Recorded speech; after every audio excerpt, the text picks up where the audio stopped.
हाय दोस्तों, मैं नितेश सिन्हा और आप सभी का हमारे चैनल करियर बिल्डअप में बहुत बहुत स्वागत है। दोस्तों, हमेशा की तरह आज भी करंट अफेयर्स के नए सेगमेंट को लेकर आगे बढ़ते हैं और सबसे पहले जानते हैं कुछ यूपीएससी रिलेवेंट कुछ क्वेश्चन जो प्रीलिम्स के पॉइंट ऑफ व्यू से और मेंस के पॉइंट ऑफ व्यू से काफ़ी इंपॉर्टेंट हो सकते हैं। तो चलिए स्टार्ट करते हैं आज का पहला क्वेश्चन को देखते हैं कि इच्छित राष्ट्रीय स्तर पर निर्धारित योगदान शब्द को कभी कभी समाचारों में किस संदर्भ में देखा जा सकता है। आपके सामने ऑप्शन है। देखिए, इस टाइप के क्वेश्चन को मल्टीपल चॉइस क्वेश्चन बोला जाता है, जो डायरेक्ट ऑप्शन दे दिया जाता है। तो सबसे पहला ऑप्शन है युद्ध प्रभावित मध्य पूर्व से शरणार्थियों के पुनर्वास के लिए यूरोपीय देशों द्वारा की गई प्रतिज्ञा। ऑप्शन बी है जलवायु परिवर्तन का मुकाबला करने के लिए विश्व के देशों द्वारा उल्लिखित कार्य योजना। और ऑप्शन सी है एशियन इंफ्रास्ट्रक्चर इन्वेस्टमेंट बैंक की स्थापना में सदस्य देशों द्वारा योगदान की गई पूंजी। और नंबर चौथा है डी ऑप्शन सतत विकास लक्ष्यों के संबंध में दुनिया के देशों द्वारा उल्लिखित कार्य योजना। चूँकि आपके सामने आंसर दिख रहा है, तो हम यहाँ पर देख सकते हैं कि नंबर बी जलवायु परिवर्तन का मुकाबला करने के लिए विश्व के देशों द्वारा उल्लिखित कार्य योजना ये करेक्ट आंसर है। लेकिन इसके बारे में हम लोग डिटेल से अभी जानकारी लेंगे। फिलहाल बढ़ते हैं नेक्स्ट क्वेश्चन की ओर। नेक्स्ट क्वेश्चन है हमारा, भारत के संदर्भ में निम्नलिखित कथनों पर विचार कीजिए। आपके सामने कुछ कथन दिया हुआ है। इस टाइप के क्वेश्चन को मल्टीपल क्वेरी क्वेश्चन बोला जाता है, जो कथन दे दिया जाता है और उसमें से एक ऑप्शन को आपको चुनना होता है। तो हमारा सबसे पहला कथन है, खुदरा निवेशक डीमैट खातों के माध्यम से प्राथमिक बाजार में राजकोष बिल यानी ट्रेजरी बिल और भारत सरकार के ऋण बॉन्ड में निवेश कर सकते हैं। कथन दो है, बातचीत से तय लेन देन प्रणाली ऑर्डर मिलान प्रणाली यानी negotiated dealing system order matching भारतीय रिजर्व बैंक का सरकारी प्रतिभूति व्यापारिक मंच है। और कथन तीन है, सेंट्रल डिपॉजिटरी सर्विसेज लिमिटेड का भारतीय रिजर्व बैंक और बम्बई स्टॉक एक्सचेंज द्वारा संयुक्त रूप से प्रवर्तन किया जाता है। आपके सामने क्वेश्चन का डिमांड किया गया है कि इनमें से कौन सा कूट जो है सही है। और आपके सामने ऑप्शन दिया हुआ है केवल वन दो, केवल तीन और केवल दो तीन। तो इसमें से जैसा ऑप्शन दिख रहा है कि बी जो है मेरा करेक्ट आंसर है, मतलब कि कथन एक और कथन दो हमारा सही है, कथन तीन सही नहीं है। फिलहाल इसके बारे में डिटेल से जानकारी लेंगे। फिलहाल बढ़ते हैं नेक्स्ट क्वेश्चन की ओर। नंबर तीसरा क्वेश्चन है, भारतीय अर्थव्यवस्था के संबंध में निम्नलिखित कथनों पर विचार कीजिए। इसमें कथन नंबर वन दिया हुआ है, वाणिज्यिक पत्र यानी कॉमर्शियल पेपर अल्पकालिक प्रतिभूति रचित वचन पत्र है। जमा प्रमाण पत्र भारतीय रिजर्व बैंक द्वारा किसी निगम को निर्गत किए जाने वाला एक दीर्घकालीन पत्र है। कॉल मनी एक अल्पकालिक वित्त है जिसका उपयोग इंटरनेट लेन देन के लिए किया जाता है। और नंबर चौथा कथन दिया हुआ है, शून्य कूपन बॉन्ड यानी जीरो कूपन बॉन्ड अनुसूचित व्यापारिक बैंकों द्वारा निगमों को निर्गत किए जाने वाले ब्याज सहित अल्पकालिक बॉन्ड है। और क्वेश्चन का डिमांड किया गया है कि इनमें से कौन सा जो आंसर है, मतलब कौन सा कथन जो है वो सही है। आपके सामने ऑप्शन दिया हुआ है केवल एक दो, केवल चार, केवल एक तीन, केवल दो तीन चार। तो जैसा हमारे आंसर में दिख रहा है कि केवल एक और तीन जो है वो सही आंसर है। फिलहाल इसके बारे में डिटेल से जानकारी लेंगे। फिलहाल बढ़ते हैं हम लोग नेक्स्ट क्वेश्चन की ओर। नेक्स्ट क्वेश्चन है हमारा, परिवर्तनीय बॉन्ड के संदर्भ में निम्नलिखित कथनों पर विचार कीजिए। आपके सामने कथन दिया हुआ है, चूंकि बॉन्ड को इक्विटी के लिए बदलने का विकल्प है, परिवर्तनीय बॉन्ड अपेक्षाकृत कम ब्याज दर का भुगतान करते हैं। इक्विटी के लिए बदलने का विकल्प बॉन्ड धारक को बढ़ती उपभोक्ता कीमतों से सलाह सलाह लगनता यानी इंडेक्सेशन की मात्रा प्रदान करता है। और क्वेश्चन का डिमांड किया गया है कि इनमें से कौन सा ऑप्शन जो है सही है। तो जैसा देख रहे हैं कि एक और दो दोनों ऑप्शन मेरा सही है। फिलहाल हम बढ़ते हैं आगे नेक्स्ट क्वेश्चन की ओर। नेक्स्ट क्वेश्चन है हमारा, रुपए की परिवर्तनीयता से क्या तात्पर्य है। नंबर ए ऑप्शन है, रुपए के नोटों के बदले सोना प्राप्त करना, रुपए के मूल्य को बाजार की शक्तियों द्वारा निर्धारित होने देना, रुपए को अन्य मुद्राओं और अन्य मुद्राओं को रुपए में परिवर्तित करने की स्वतंत्रता के रूप में अनुज्ञा प्रदान करना, और भारत में मुद्राओं के लिए अंतर्राष्ट्रीय बाजार विकसित करना। तो जैसा हमें दिख रहा है कि ऑप्शन सी मेरा सही है कि रुपए को अन्य मुद्राओं और अन्य मुद्राओं को रुपए में परिवर्तित करने की स्वतंत्रता के रूप में अनुज्ञा प्राप्त करना, ऑप्शन सी सही है। फिलहाल इसके बारे में डिटेल से जानकारी अभी लेंगे। फिलहाल हम लोग आगे बढ़ते हैं नेक्स्ट क्वेश्चन की ओर। मेंस के पॉइंट ऑफ व्यू से कुछ क्वेश्चन इंपॉर्टेंट है। जैसे पहला क्वेश्चन देख लेते हैं, जलवायु परिवर्तन एक वैश्विक समस्या है, भारत जलवायु परिवर्तन से कैसे प्रभावित होगा? भारत के हिमालयी और तटीय राज्य जलवायु परिवर्तन से कैसे प्रभावित होंगे? फिलहाल इसके बारे में डिटेल से जानकारी लेंगे ताकि इस प्रश्न को डील करने के लायक हम बन सकें। फिलहाल बढ़ते हैं मेंस के पॉइंट ऑफ व्यू से अगले क्वेश्चन की ओर। अगला क्वेश्चन है हमारा, जलवायु परिवर्तन पर संयुक्त राष्ट्र फ्रेमवर्क कन्वेंशन यानी UNFCCC की पार्टियों के सम्मेलन यानी कोप के 26वें सत्र के प्रमुख परिणामों का वर्णन कीजिए। इस सम्मेलन में भारत द्वारा व्यक्त की गई प्रतिबद्धताएं क्या हैं? तो इस टाइप के क्वेश्चन को सबसे पहले हम इसके बारे में डिटेल से जानकारी लेते हैं, फिर इसको डील करने के लायक होंगे। फिलहाल बढ़ते हैं टॉपिक की ओर। आज का पहला टॉपिक है हमारा, भारत के शहरी बुनियादी ढांचे हेतु वित्त पोषण। ये प्रीलिम्स के पॉइंट ऑफ व्यू से काफ़ी इंपॉर्टेंट है, क्योंकि विश्व बैंक, शहरी स्थानीय निकाय, स्मार्ट सिटीज़ मिशन, प्रधानमंत्री आवासीय योजना के बारे में इसमें डिटेल से चर्चा की गई है। वहीं मेंस के पॉइंट ऑफ व्यू से शहरीकरण और संबंधित मुद्दे इंपॉर्टेंट है। तो चलिए जानते हैं ये चर्चा का विषय क्यों बना हुआ है। विश्व बैंक द्वारा financial India's urban infrastructure needs constraints to commercial financing and prospects for policy action शीर्षक से रिपोर्ट जारी की गई है। यह रिपोर्ट उभरती हुई वित्तीय कमियों को पूरा करने के लिए निजी और वाणिज्यिक निवेशों का अधिक लाभ उठाने की तत्काल आवश्यकता को रेखांकित करती है। प्रमुख बिंदु, निवेश की आवश्यकता। अगर भारत को अपनी तेजी से बढ़ती शहरी आबादी की ज़रूरतों को प्रभावी ढंग से पूरा करना है तो उसे अगले 15 वर्षों में शहरी बुनियादी ढांचे में 840 अरब अमेरिकी डॉलर का निवेश करने की आवश्यकता होगी। शहरों में रहने वाले लोग, वर्ष 2036 तक 600 मिलियन लोग भारत के शहरों में रह रहे होंगे, जो जनसंख्या का 40% प्रतिनिधित्व करते हैं। इससे स्वच्छ पेयजल, विश्वसनीय विद्युत आपूर्ति, कुशल और सुरक्षित सड़क परिवहन आदि का अधिक मांग के साथ भारतीय शहरों की शहरी अवसंरचनाओं और सेवाओं पर अतिरिक्त दबाव पड़ने की संभावना है। वर्तमान में केंद्र और राज्य सरकारें शहर के बुनियादी ढांचे में 75% से अधिक का वित्त पोषण करती है, जबकि शहरी स्थानीय निकाय यानी अपने स्वयं के अधिशेष राजस्व के माध्यम से 15% का वित्त पोषण करते हैं। वर्तमान में भारतीय शहरों की बुनियादी ढांचे की ज़रूरतों का केवल 5% ही निजी स्रोतों के माध्यम से वित्त पोषित किया जा रहा है।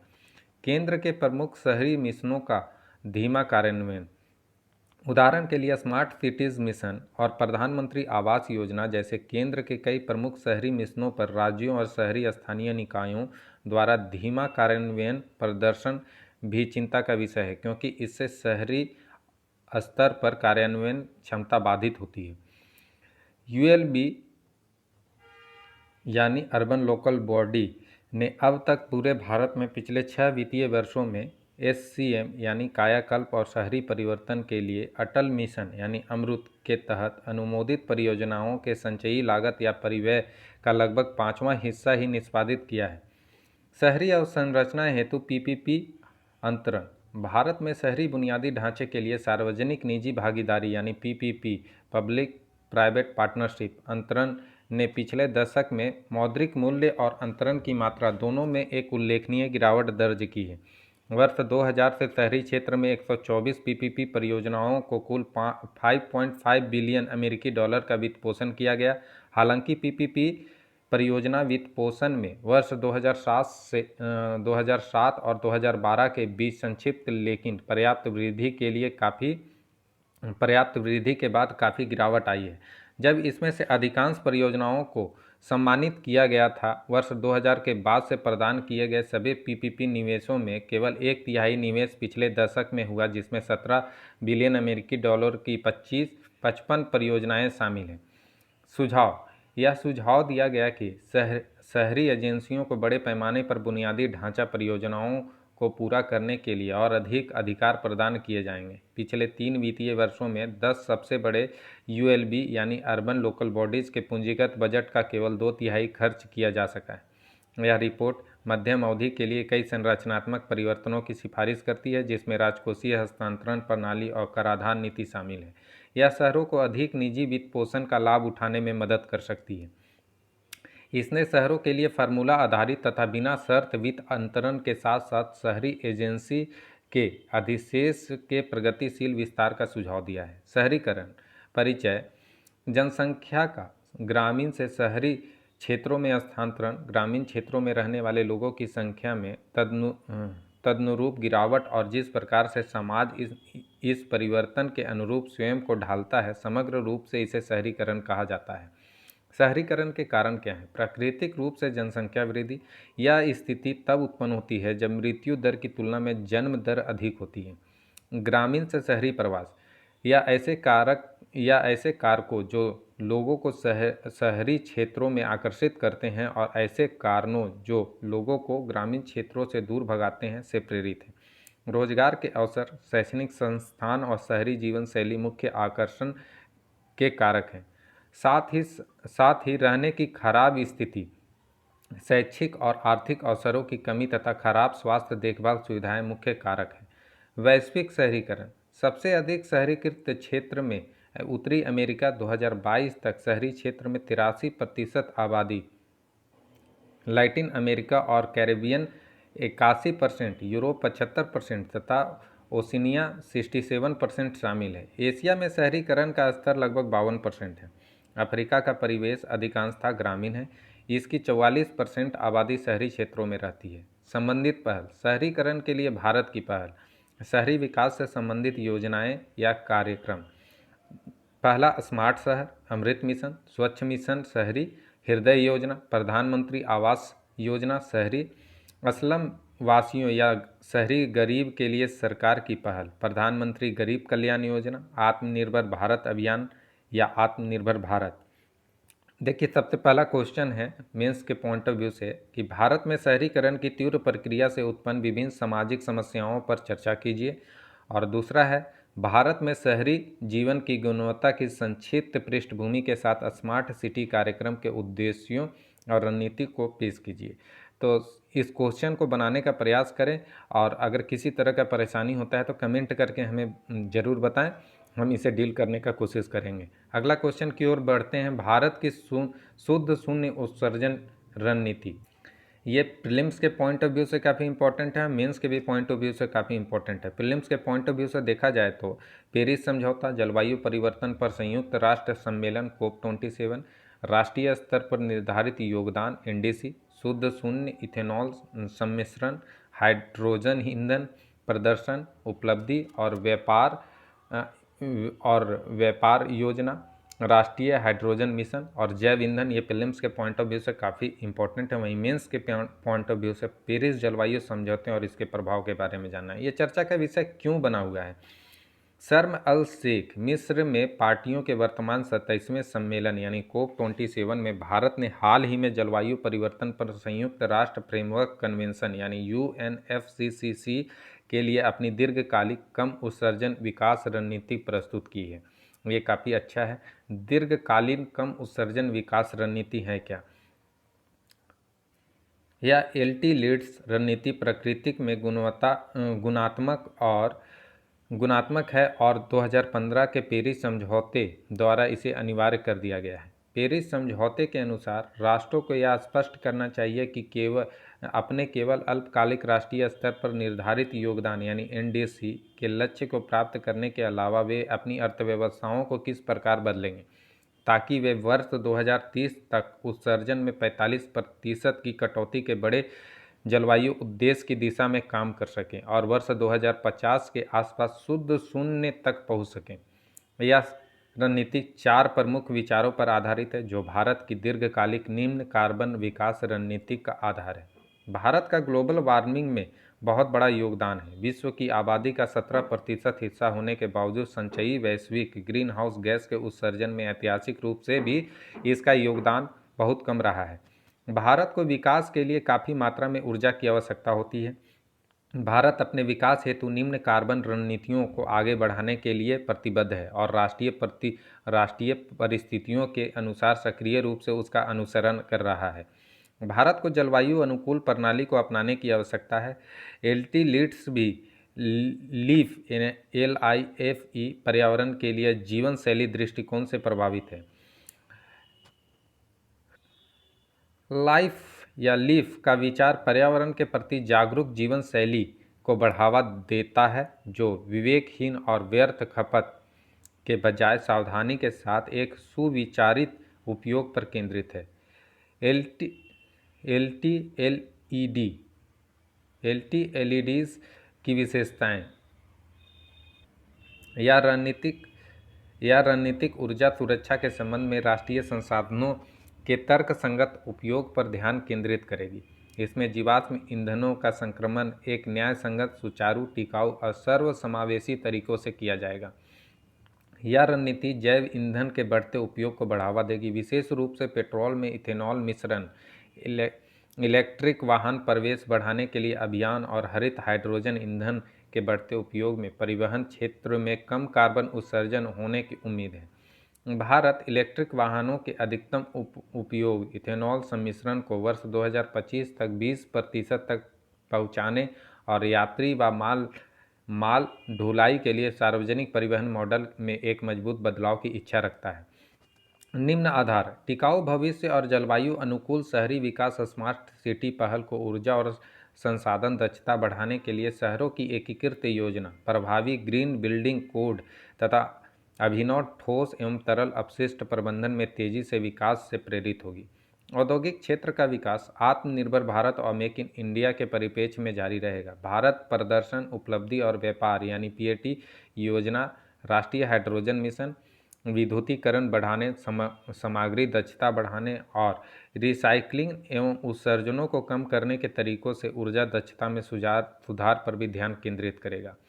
शुद्ध शून्य लक्ष्य: इसे कार्बन तटस्थता के रूप में जाना जाता है, जिसका अर्थ यह नहीं है कि कोई देश अपने उत्सर्जन को शून्य पर लाएगा, बल्कि यह एक ऐसा देश है जिसमें किसी देश के उत्सर्जन की भरपाई वातावरण से ग्रीन हाउस गैस के अन्वेषण, अवशोषण और हटाने से होती है। इसके अलावा वनों जैसे अधिक कार्बन सिंक बनाकर उत्सर्जन के अवशोषण को बढ़ाया जा सकता है, जबकि वातावरण से गैसों को हटाने के लिए कार्बन कैप्चर और स्टोरेज जैसी भविष्य की तकनीकों की आवश्यकता होती है।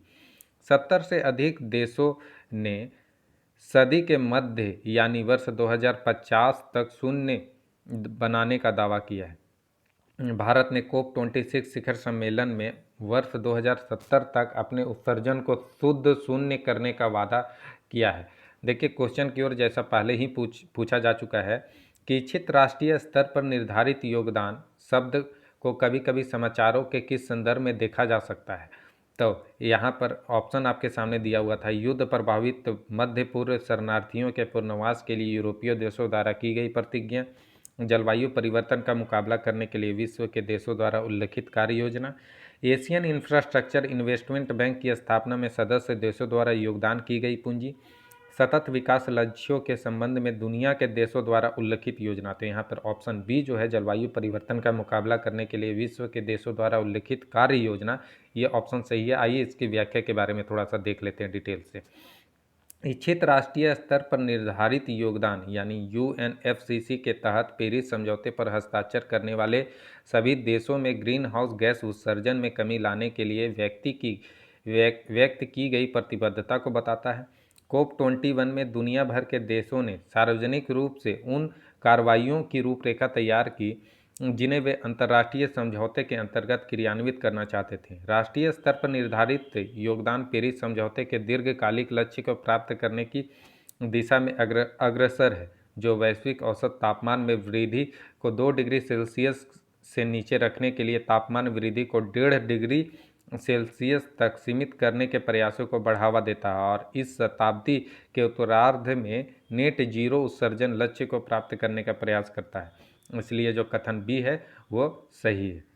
वहीं मेंस के पॉइंट ऑफ व्यू से पूछा गया क्वेश्चन, जलवायु परिवर्तन पर संयुक्त राष्ट्र फ्रेमवर्क कन्वेंशन UNFCCC की पार्टियों के सम्मेलन COP के 26वें सत्र के प्रमुख परिणामों का वर्णन कीजिए। इस सम्मेलन में भारत द्वारा व्यक्त की गई प्रतिबद्धताएं क्या है, तो इसे बनाने का प्रयास कीजिए और हमें कमेंट करके ज़रूर बताएं। चलिए बढ़ते हैं अगले टॉपिक की ओर। ऑनलाइन बॉन्ड प्लेटफॉर्म प्रदाताओं हेतु नियामक ढांचा आखिर है क्या ऑनलाइन बॉन्ड फ्रेमवर्क। चलिए इसके बारे में डिटेल देखते हैं कि प्रीलिम्स के पॉइंट ऑफ व्यू से और मेंस के पॉइंट ऑफ व्यू से कैसे इंपॉर्टेंट है। तो सबसे पहले प्रीलिम्स के पॉइंट ऑफ व्यू से देखते हैं तो हमें सेबी के बारे में जानना है, ऑनलाइन बॉन्ड फ्रेम प्लेटफॉर्म प्रदाता और बॉन्ड ऋण के बारे में देखते हैं। वहीं मेंस के पॉइंट ऑफ व्यू से ऑनलाइन बॉन्ड प्लेटफॉर्म प्रदाताओं के लिए एक नियामक ढांचे की आवश्यकता क्यों है, इसके बारे में डिटेल से चर्चा करेंगे। तो देखते हैं ये चर्चा का विषय क्यों बना हुआ है। भारतीय प्रतिभूति और विनियमन बोर्ड यानी सेबी ने ऑनलाइन बॉन्ड प्लेटफॉर्म प्रदाताओं के लिए एक नियामक ढांचा पेश किया है ताकि उनके संचालन को सुव्यवस्थित किया जा सके। ऑनलाइन बॉन्ड प्लेटफॉर्म प्रदाता यानी OBPPs भारत में निगमित कंपनियां होंगी और उन्हें स्टॉक एक्सचेंज के डेप्ट सेगमेंट में स्टॉक ब्रोकर के रूप में खुद को पंजीकृत करना होगा। विनियामक ढांचे की आवश्यकता क्यों है?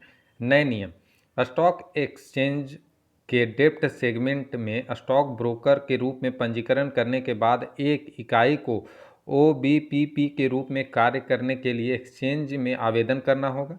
नए नियमों में ऑनलाइन बॉन्ड प्लेटफॉर्म प्रदाता के रूप में कार्य करने के लिए सेबी से स्टॉक ब्रोकर के रूप में पंजीकरण प्रमाण पत्र प्राप्त करना अनिवार्य है, जो 9 नवंबर 2022 से पहले पंजीकरण प्रमाण पत्र के बिना ऑनलाइन बॉन्ड प्लेटफॉर्म प्रदाता के रूप में कार्य कर रहे हैं। वे 3 महीने की अवधि के लिए ऐसा करना जारी रखेंगे। लोगों को समय समय पर सेबी द्वारा निर्दिष्ट पंजीकरण की शर्तों का पालन करना होगा। सभी संस्थाओं को न्यूनतम प्रकटीकरण आवश्यकताओं का अनुपालन सुनिश्चित करना होगा। उन्हें अपने हितों संबंधी टकराव के सभी मामलों का भी खुलासा करना होगा जो संबंधित पक्षों के साथ उनके लेन देन या लेन देन से उत्पन्न होता है। बॉन्ड बाजार आखिर है क्या? बॉन्ड बाजार, बॉन्ड के बारे में जानते हैं थोड़ा सा कि आखिर है क्या बॉन्ड। बॉन्ड कंपनियों द्वारा जारी कॉरपोरेट ऋण की इकाइयां हैं और व्यापार योग्य संपत्ति के रूप में प्रतिभूतिकृत है। एक बॉन्ड को एक निश्चित आय साधन के रूप में संदर्भित किया जाता है क्योंकि बॉन्ड पारंपरिक रूप से देनदारों को एक निश्चित ब्याज दर यानी कूपन का भुगतान करते हैं। परिवर्तनीय या अस्थायी ब्याज दरें भी अब काफ़ी आम हैं। बॉन्ड की कीमतें ब्याज दरों के साथ विपरीत रूप से सहसंबंध होती है। जब दरें बढ़ती है तो बॉन्ड की कीमतें गिरती हैं और जब दरें गिरती हैं तो बॉन्ड की कीमतें बढ़ती है। बॉन्ड के प्रकार, पहला है परिवर्तनीय बॉन्ड। नियमित बॉन्ड के विपरीत जो बॉन्ड परिपक्वता पर विमोचित होते हैं उनमें एक परिवर्तनीय खरीदार जो जारीकर्ता कंपनी के बॉन्ड को शेयर के बदले का अधिकार का दायित्व देता है, इसकी एक निश्चित अवधि होती है और पूर्व निर्धारित अंतराल पर समय समय पर ब्याज का भुगतान किया जाता है। दूसरा है निश्चित बॉन्ड कूपन दर। है क्या निश्चित कूपन दर बॉन्ड है क्या? इस प्रकार के बॉन्ड में ब्याज जारी करने की तारीख से तय किया जाता है। अधिकांश कॉरपोरेट और सरकारी बॉन्ड निश्चित कूपन दर के होते हैं जो ब्याज या कूपन विमोचन की तिथि तक वार्षिक, अर्धवार्षिक, त्रैमासिक या मासिक रूप से प्रदान किए जाते हैं। फ्लोटिंग कूपन रेट बॉन्ड है क्या? Floating coupon rate bond, in bond में परिपक्वता की तारीख तक कूपन दर में पूर्व निर्धारित समय पर उतार चढ़ाव होता रहता है। यह ब्याज दर बेंचमार्क पर निर्भर करती है जिसका पालन वह प्रत्येक कूपन भुगतान में कूपन दर निर्धारित करने के लिए करता है। FRB बॉन्ड के मामले में कूपन दर टी बिल यील्ड पर निर्भर करती हैं। शून्य कूपन बॉन्ड है क्या? ये वे बॉन्ड होते हैं जहां जारीकर्ता परिपक्वता तिथि तक धारक को कोई कूपन भुगतान प्रदान नहीं करता है। यहाँ बॉन्ड अंकित मूल्य राशि से कम और परिपक्वता की तारीख पर जारी किए जाते हैं। बॉन्ड को अंकित मूल्य की राशि पर भुनाया जाता है। यहाँ रिडेम्पशन प्राइस वह मूल्य होता है जिस पर जारी करने वाली कंपनी अपनी परिपक्वता तिथि से पहले निवेशकों से बॉन्ड की पूर्ण खरीद करेगी और इश्यू प्राइस के बीच का अंतर एक निवेशक के लिए रिटर्न है। भारत में ट्रेजरी बिल शून्य कूपन बॉन्ड है। संचयी कूपन दर बॉन्ड है क्या? ये बॉन्ड कूपन दर के साथ जारी किए जाते हैं लेकिन कूपन का भुगतान रिडेम्पशन यानी मोचन के समय किया जाता है। आमतौर पर कॉरपोरेट्स इस तरह के बॉन्ड जारी करते हैं। मुद्रास्फीति अनुक्रमित बॉन्ड है क्या? ये बॉन्ड मुद्रास्फीति से सुरक्षा प्रदान करते हैं या मुख्य रूप से सरकार द्वारा जारी किया जाता है। यहाँ कूपन रेट मुद्रास्फीति दर पर निर्भर करता है। आमतौर पर कूपन दर मुद्रास्फीति दर प्रदान की गई अतिरिक्त दर के बराबर ही होती है। सॉवरेन गोल्ड बॉन्ड है क्या? सॉवरेन गोल्ड बॉन्ड, भारतीय रिजर्व बैंक के अनुसार सॉवरेन गोल्ड बॉन्ड सरकारी प्रतिभूतियां हैं जिन्हें ग्राम सोने में दर्शाया गया है। ये भौतिक सोना धारण करने के विकल्प हैं। निवेशकों को निर्गम मूल्य का भुगतान नकद में करना होता है और परिपक्वता पर बॉन्ड को नकद में भुनाया जाएगा। बॉन्ड बाजार। बॉन्ड बाजार मोटे तौर पर ऐसे बाजार का वर्णन करता है जहां निवेशक ऋण प्रतिभूतियां खरीदते हैं जो सरकारी संस्थाओं या निगमों द्वारा बाजार में लाई जाती हैं। राष्ट्रीय सरकारें आमतौर पर बॉन्ड से प्राप्त आय का उपयोग बुनियादी ढांचे में सुधार और ऋण चुकाने के लिए करती हैं। कंपनियां संचालन को बनाए रखने, उन्हें उत्पाद को बढ़ाने या अपनी शाखाओं का विस्तार करने हेतु आवश्यक पूंजी जुटाने के लिए बॉन्ड जारी करती हैं। बॉन्ड या तो प्राथमिक बाजार में जारी किए जाते हैं जो नए ऋण को रोल आउट करते हैं, या द्वितीयक बाजार में कारोबार करते हैं जिसमें निवेशक दलालों या अन्य तृतीय पक्ष के माध्यम से मौजूदा ऋण खरीद सकते हैं। ऑनलाइन बॉन्ड प्लेटफॉर्म है क्या? ऑनलाइन बॉन्ड प्लेटफॉर्म सेबी के अनुसार यह एक मान्यता प्राप्त स्टॉक एक्सचेंज या इलेक्ट्रॉनिक बुक प्रदान करने वाले प्लेटफॉर्म के अलावा इलेक्ट्रॉनिक प्रणाली है जिस पर ऋण प्रतिभूतियों को सूचीबद्ध किया जाता है या सूचीबद्ध करने का प्रस्ताव दिया जाता है और लेन देन किया जाता है। ऑनलाइन बॉन्ड प्लेटफॉर्म प्रदाता का अर्थ है ऐसा कोई भी व्यक्ति जो इस तरह के प्लेटफॉर्म का संचालन करता है या प्रदान करता है। चलिए अगला क्वेश्चन, जैसा कि पिछले कुछ समय पहले ये पूछा जा चुका है कि भारत के संदर्भ में निम्नलिखित कथनों पर विचार कीजिए, और आपके सामने कथन दिया हुआ है। खुदरा निवेशक डीमैट खातों के माध्यम से प्राथमिक बाजार में राजकोषीय बिल यानी ट्रेजरी बिल और भारत सरकार के ऋण बॉन्ड में निवेश कर सकते हैं। बातचीत से तय लेन देन प्रणाली, ऑर्डर मिलान प्रणाली, navigation dealing system, order matching भारतीय रिजर्व बैंक का सरकारी प्रतिभूति व्यापारिक मंच है। और सेंट्रल डिपॉजिटरी सर्विसेज लिमिटेड का भारतीय रिजर्व बैंक और बम्बई स्टॉक एक्सचेंज द्वारा संयुक्त रूप से प्रवर्तन किया जाता है। उपयुक्त में से कौन से सही है? तो यहाँ जैसा देख रहे हैं कि 1 और 2 ये सही है, जो कथन 3 है वो सही नहीं है। आइए इसके बारे में थोड़ा सा व्याख्या देख लेते हैं। आरबीआई ने खुदरा निवेशकों को सीधे रिजर्व बैंक के माध्यम से सरकारी प्रतिभूति बाजार को प्राथमिक और माध्यमिक दोनों तक ऑनलाइन पहुंच की अनुमति दी है। सरकारी प्रतिभूतियों को सीधे आरबीआई के माध्यम से खरीदने की सुविधा को आरबीआई रिटेल डायरेक्ट कहा जाता है। इसके तहत खुदरा निवेशक समर्पित ऑनलाइन पोर्टल के माध्यम से आरबीआई के साथ रिटेल डायरेक्ट गिल्ड खाता खोल सकते हैं और उसका रख रखाव कर सकते हैं। यह खाता एकल अथवा किसी अन्य खुदरा निवेशक के साथ संयुक्त रूप से खोला जा सकता है। गिल्ड खाता बैंक द्वारा उन व्यक्तियों के लिए खोला जाता है जो सरकारी प्रतिभूतियों और राजकोष बिल यानी ट्रेजरी बिलों में निवेश करना चाहते हैं। वास्तव में बैंक इन उपकरणों के लिए व्यक्तियों के नाम पर एक डीमैट खाता रखते हैं। अतः कथन जो 1 है वो सही है। बातचीत से तय लेन देन प्रणाली, ऑर्डर मिलान प्रणाली, negotiated dealing system, order matching भारतीय रिजर्व बैंक का एक सरकारी प्रतिभूति व्यापारिक मंच है। था 2 जो है वो भी सही है। और सेंट्रल डिपॉजिटरी सर्विसेज लिमिटेड यानी CDSL मुंबई में स्थित पहला सूचीबद्ध भारतीय केंद्रीय प्रतिभूति डिपॉजिटरी है। CDSL यानी सेंट्रल डिपॉजिटरी सर्विसेज लिमिटेड को BSE लिमिटेड द्वारा अग्रणी बैंक जैसे state bank of India, bank of India, bank of Baroda, HDFC bank तथा स्टैंडर्ड चार्टर्ड बैंक के साथ संयुक्त रूप से परिवर्तित किया जाता है। ताकि 3 जो है वो सही नहीं है। चलिए बढ़ते हैं नेक्स्ट टॉपिक की ओर। और इससे पहले कुछ क्वेश्चन भी हमने आपसे पूछा था, जैसे कि भारतीय अर्थव्यवस्था के संदर्भ में निम्नलिखित कथनों पर विचार कीजिए। आपके सामने कथन दिया हुआ है। वाणिज्यिक प्रपत्र यानी कॉमर्शियल पेपर अल्पकालीन प्रतिभूति रचित वचन पत्र है। नंबर 2 जमा प्रमाण पत्र भारतीय रिजर्व बैंक द्वारा किसी निगम को निर्गत किए जाने वाला एक दीर्घकालीन प्रपत्र है। और नंबर 3 कॉल मनी एक अल्पकालिक वित्त है जिसका उपयोग इंटरनेट बैंक लेन देन के लिए किया जाता है। नंबर 4 है शून्य कूपन बॉन्ड यानी जीरो कूपन बॉन्ड अनुसूचित व्यापारिक बैंकों द्वारा निगमों को निर्गत किए जाने वाले ब्याज सहित अल्पकालिक बॉन्ड है।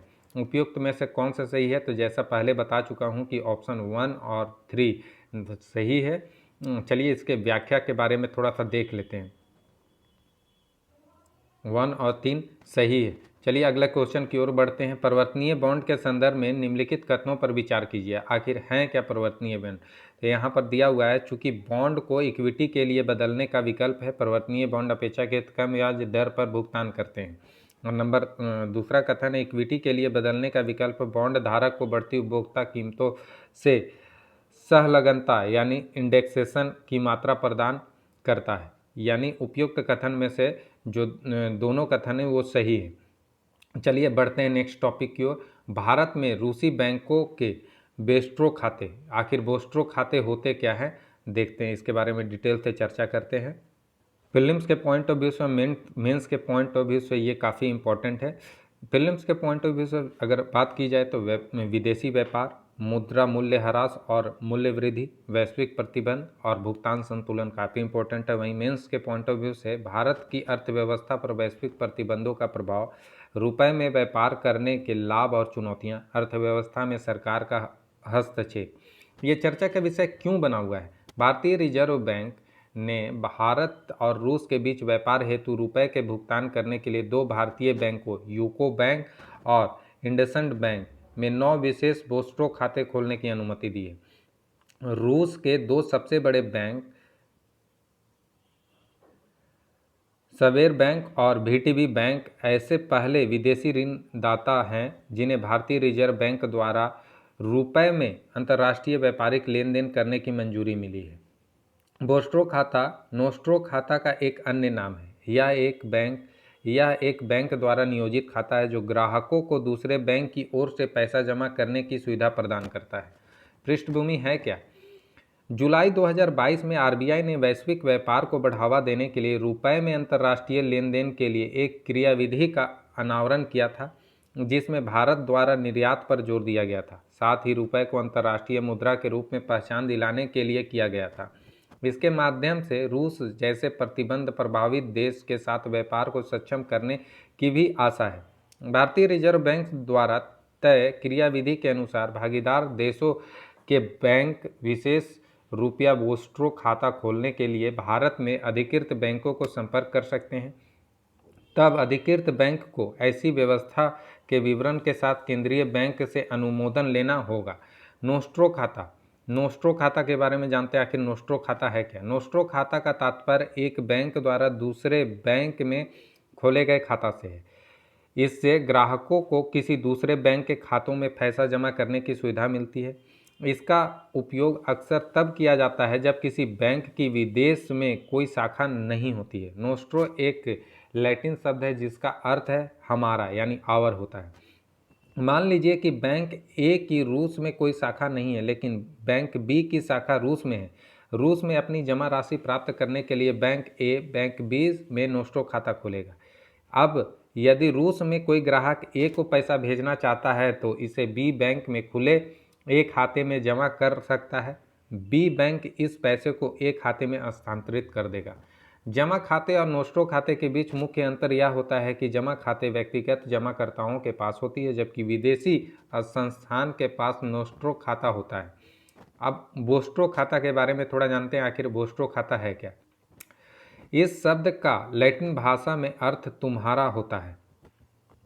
खाता खोलने वाले बैंक के लिए नोस्ट्रो खाता एक बेस्ट्रो खाता होता है। उपयुक्त उदाहरण में बैंक बी में खुले खाते को इस बैंक के लिए बेस्ट्रो खाता कहा जाएगा। बेस्ट्रो खाता में खाता धारक के बैंक की ओर से भुगतान स्वीकार किया जाता है।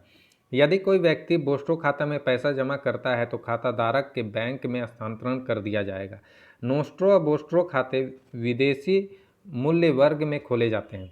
बेस्ट्रो खाते के माध्यम से घरेलू बैंक वैश्विक बैंकिंग आवश्यकताओं वाले ग्राहकों को अंतर्राष्ट्रीय बैंकिंग सेवाएं प्रदान करते हैं।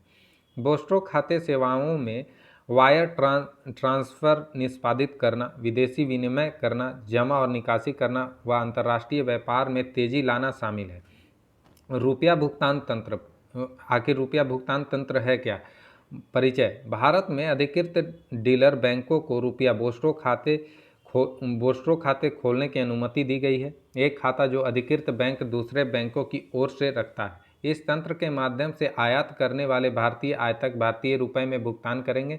इसमें विदेशी विक्रेता से माल या सेवाओं की आपूर्ति के लिए चालान भागीदार देश के अधिकृत बैंक के विशेष बेस्ट्रो खाते में जमा किया जाएगा।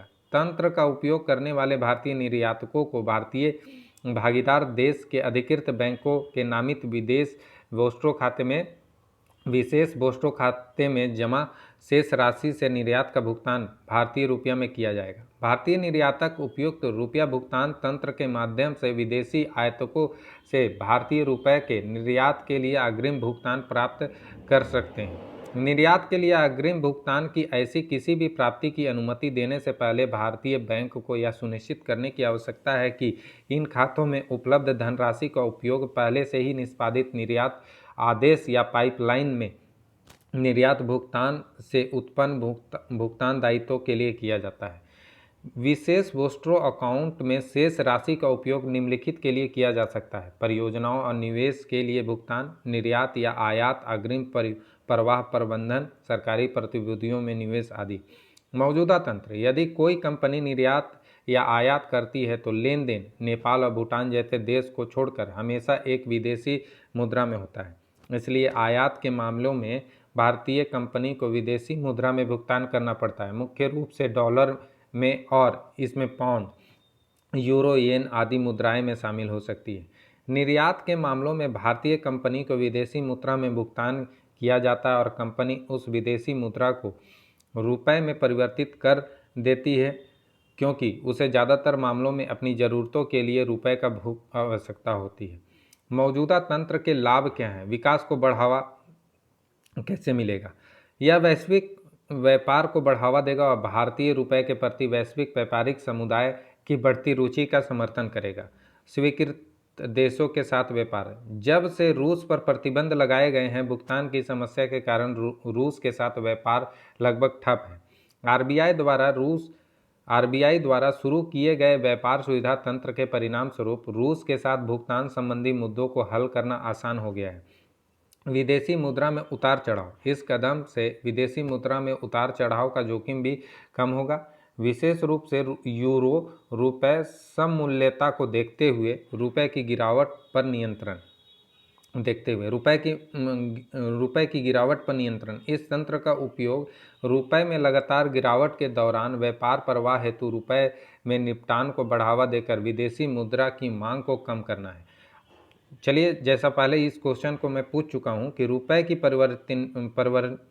परिवर्तनीयता से आप क्या समझते हैं। ऑप्शन है कि रुपए के नोटों के बदले सोना प्राप्त करना, रुपए के मूल्य बाजार की शक्तियों द्वारा निर्धारित होने देना, रुपए को अन्य मुद्राओं और अन्य मुद्राओं को रुपए में परिवर्तन करने की स्वतंत्रता के रूप में अनुज्ञा पत्र प्राप्त करना, और भारत में मुद्राओं के लिए अंतर्राष्ट्रीय बाजार विकसित करना। तो सबसे पहले ऑप्शन सी है जो right is the correct answer है। अब है अगला टॉपिक, जलवायु परिवर्तन और वैश्विक स्वास्थ्य। ये है क्या?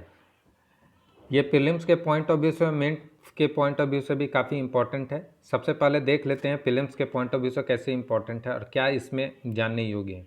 सबसे पहले इसमें जानना है जलवायु परिवर्तन के बारे में। दूसरा, जीवाश्म ईंधन, खाद्य असुरक्षा, हीट वेव, जूनोटिक रोग, संचारी रोग और WHO, ये सारे टॉपिक के बारे में जानना है, जहाँ से क्वेश्चन बनने की संभावना बनी रहती है। वहीं मेंस के पॉइंट ऑफ व्यू से जलवायु परिवर्तन का वैश्विक स्वास्थ्य पर प्रभाव और पर्यावरण प्रदूषण और क्षरण के बारे में जानना है।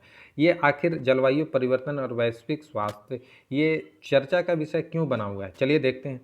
स्वास्थ्य और जलवायु परिवर्तन पर Lancet countdown report health at the mercy of fossil फ्यूसल के अनुसार जीवाश्म ईंधन पर निर्भरता से बीमारी, खाद्य असुरक्षा और गर्मी से संबंधित अन्य बीमारियों के जोखिम में वृद्धि हो रही है।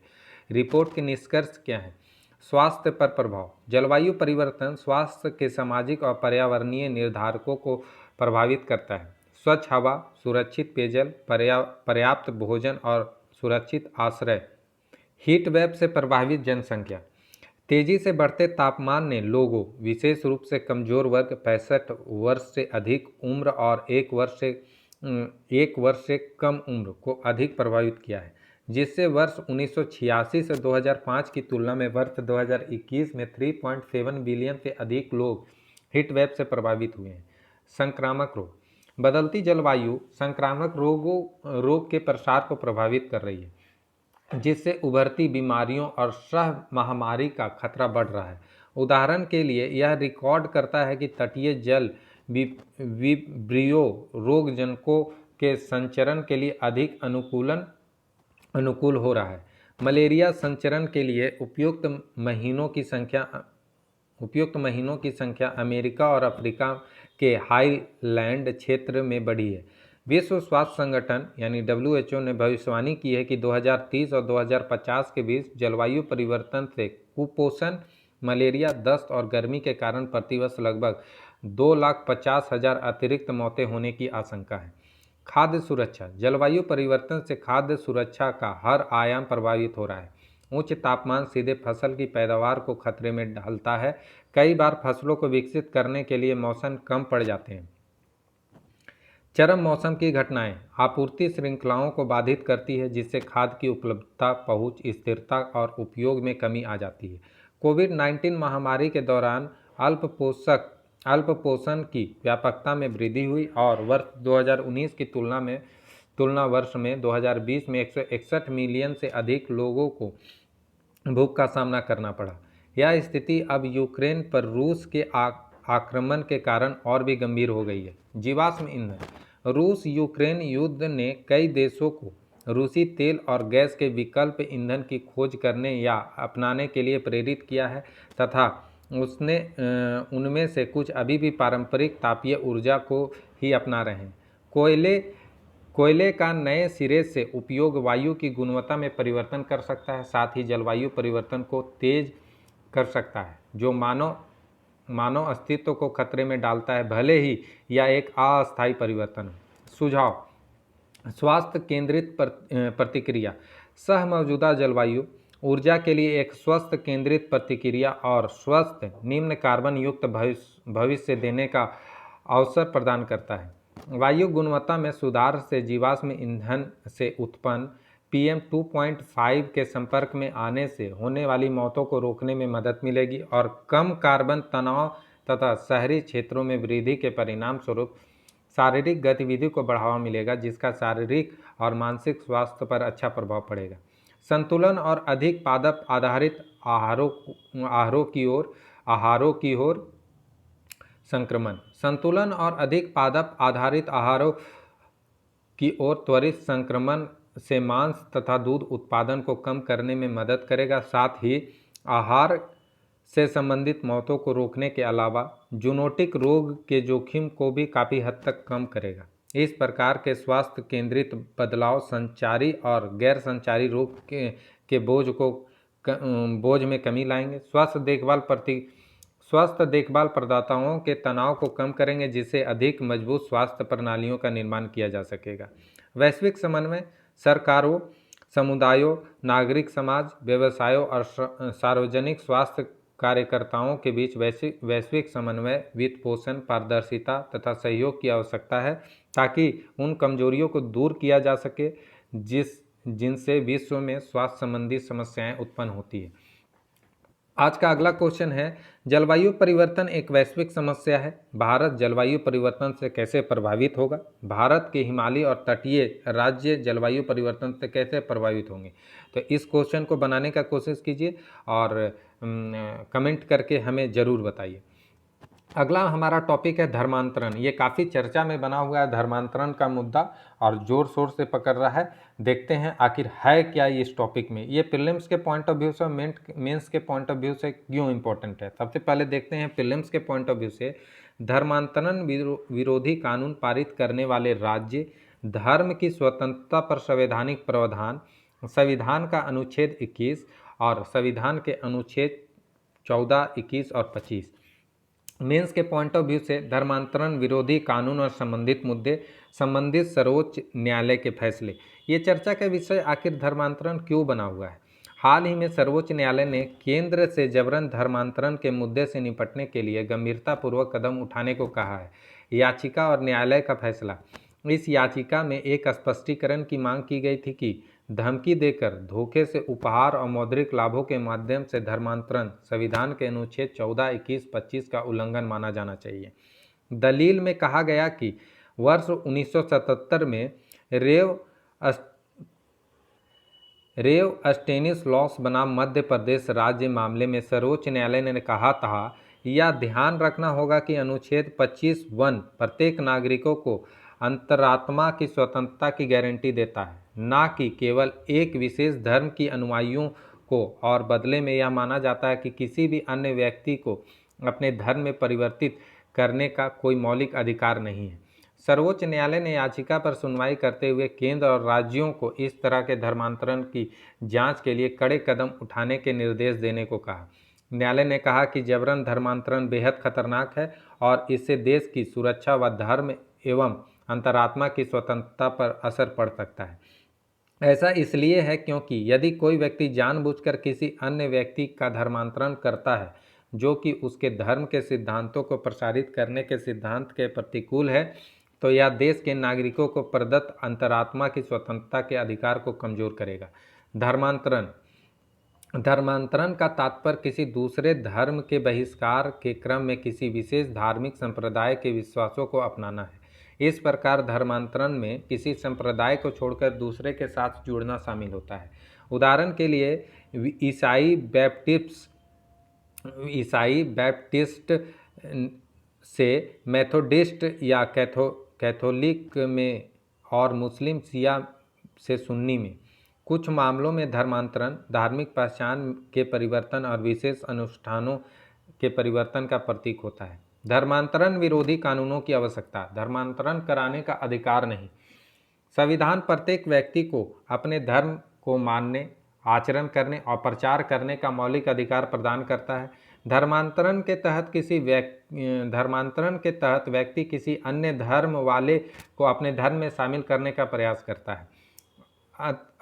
अंतःकरण और धर्म की स्वतंत्रता के व्यक्तिगत अधिकार का विस्तार धर्मांतरण के सामूहिक अधिकार के अर्थ में नहीं किया जा सकता। धार्मिक स्वतंत्रता का अधिकार धर्मांतरण करने वाले परिवर्तित होने की मांग करने वाले व्यक्ति के लिए समान रूप से उपलब्ध है। कपटपूर्ण विवाह। हाल के दिनों में ऐसे कई उदाहरण सामने आए हैं जिसमें लोग अपने धर्म को छुपाकर या गलत तरीके से दूसरे धर्म के व्यक्तियों के साथ शादी करते हैं तथा शादी के बाद ऐसे दूसरे व्यक्ति को अपने धर्म में परिवर्तित करने के लिए मजबूर करते हैं। सर्वोच्च न्यायालय की टिप्पणियां। हाल ही में सर्वोच्च न्यायालय ने भी ऐसे मामलों का न्यायिक संज्ञान लिया है। न्यायालय के अनुसार इस तरह की घटनाएं न केवल धर्मांतरण व्यक्तियों की धर्म की स्वतंत्रता का उल्लंघन करती है, बल्कि हमारे समाज के धर्मनिरपेक्ष ताने बाने के खिलाफ है। भारत में धर्मांतरण विरोधी कानून की स्थिति। संवैधानिक प्रावधान। अनुच्छेद 25 के तहत भारतीय संविधान धर्म को मनाने, प्रचार करने और अभ्यास करने की स्वतंत्रता की गारंटी देता है तथा सभी धर्म के लोगों को अपने धर्म के मामले का प्रबंधन करने की अनुमति देता है। हालांकि यह सार्वजनिक व्यवस्था, नैतिकता और स्वास्थ्य के अधीन है। कोई भी व्यक्ति अपने धार्मिक विश्वासों को जबरन लागू नहीं करेगा और इस प्रकार व्यक्ति को उसकी इच्छा के विरुद्ध किसी भी धर्म का पालन करने के लिए मजबूर नहीं किया जाना चाहिए। मौजूदा कानून। धार्मिक रूपांतरणों को प्रतिबंधित या विनियमित करने वाला कोई केंद्रीय कानून नहीं है। हालांकि वर्ष 1954 के बाद से कई मौके पर धार्मिक रूपांतरों को विनियमित करने हेतु संसद में निजी विधेयक पेश किए गए हैं। इसके अलावा वर्ष 2015 में केंद्रीय कानून मंत्रालय ने कहा था कि संसद के पास धर्मांतरण विरोधी कानून पारित करने की विधायी शक्ति नहीं है। वर्षों से कई राज्यों ने बल, धोखाधड़ी या प्रलोभन द्वारा किए गए धार्मिक रूपांतरणों को प्रतिबंधित करने हेतु धार्मिक स्वतंत्रता संबंधी कानून बनाए हैं। विभिन्न राज्यों में धर्मांतरण विरोधी कानून। पिछले कुछ वर्षों में कई राज्यों ने बल, धोखाधड़ी या प्रलोभन द्वारा किए गए धर्म परिवर्तन को प्रतिबंधित करने के लिए धार्मिक स्वतंत्रता कानून लागू किए हैं। उड़ीसा धार्मिक स्वतंत्रता अधिनियम 1967, गुजरात धार्मिक स्वतंत्रता अधिनियम 2003, झारखंड धार्मिक स्वतंत्रता अधिनियम 2017, उत्तराखंड धार्मिक स्वतंत्रता अधिनियम 2018, कर्नाटक धार्मिक स्वतंत्रता के अधिकार का संरक्षण अधिनियम 2021। धर्मांतरण विरोधी कानून के संबंधित मुद्दे। अनिश्चित और अस्पष्ट शब्दावली जैसे गलत बयानी, बल, धोखाधड़ी, प्रलोभन जैसी अनिश्चित और अस्पष्ट शब्दावली इसके दुरुपयोग हेतु गंभीर अवसर प्रस्तुत करती हैं। यह काफ़ी अधिक अस्पष्ट और व्यापक शब्दावली हैं जो धार्मिक स्वतंत्रता के संरक्षण से परे भी कई विषयों को कवर करती है। अल्पसंख्यकों का विरोध। एक अन्य मुद्दा यह है कि वर्तमान धर्मांतरण विरोधी कानून धार्मिक स्वतंत्रता प्राप्त करने हेतु धर्मांतरण के निषेध पर अधिक ध्यान केंद्रित करते हैं। हालांकि धर्मांतरण निषेधात्मक कानून द्वारा इस्तेमाल की जाने वाली व्यापक भाषा का इस्तेमाल अधिकारियों द्वारा अल्पसंख्यकों पर अत्याचार और भेदभाव करने के लिए किया जा सकता है। धर्मांतरण धर्मनिरपेक्षता विरोधी, ये कानून भारत में धर्मनिरपेक्ष ताने बाने और हमारे समाज के आंतरिक मूल्यों व कानूनी व्यवस्था का अंतर्राष्ट्रीय धारणा के लिए खतरा पैदा कर सकती है।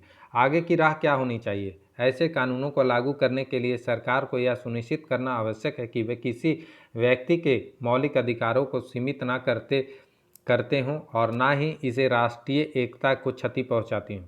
ऐसे कानूनों के मामले में स्वतंत्रता एवं दुर्भावनापूर्ण धर्मांतरण के मध्य संतुलन बनाना बहुत ही आवश्यक है। दोस्तों, आज के लिए इतना ही। आज का टॉपिक कैसा लगा लाइक, कमेंट एंड सब्सक्राइब करके ज़रूर बताएं। और हाँ दोस्तों, इसे सब्सक्राइब जरूर कर लें और लाइक करना ना भूलें। अधिक से अधिक शेयर करें। इस प्लेटफॉर्म पर बहुत ही जल्दी यूपीएससी एंड सिविल सर्विसेज से relevant free of cost classes दी जाएगी। और हाँ, हमारी टीम का गठन बहुत जल्दी ही हो चुका है और बहुत ही जल्दी इस प्लेटफॉर्म पर फ्री ऑफ कॉस्ट सेवा मुहैया करवाया जाएगा। आज के लिए इतना ही। तब तक के लिए टाटा बाय, मिलते हैं नेक्स्ट वीडियो में। और हाँ, इस प्लेटफॉर्म पर आपको फ़िलहाल इसके प्लेलिस्ट में जाकर देख सकते हैं कि अभी यूपीएससी रिलेवेंट बहुत सारे बुक्स को बताया जा रहा है और उसी रिलेवेंट इसमें अलग अलग टॉपिकों के बारे में चर्चा की जाएगी और जानकारी दी जाएगी कि यूपीएससी रिलेवेंट आपको सही गाइडलाइंस का पालन कैसे किया जाए। तब तक के लिए टाटा बाय बाय।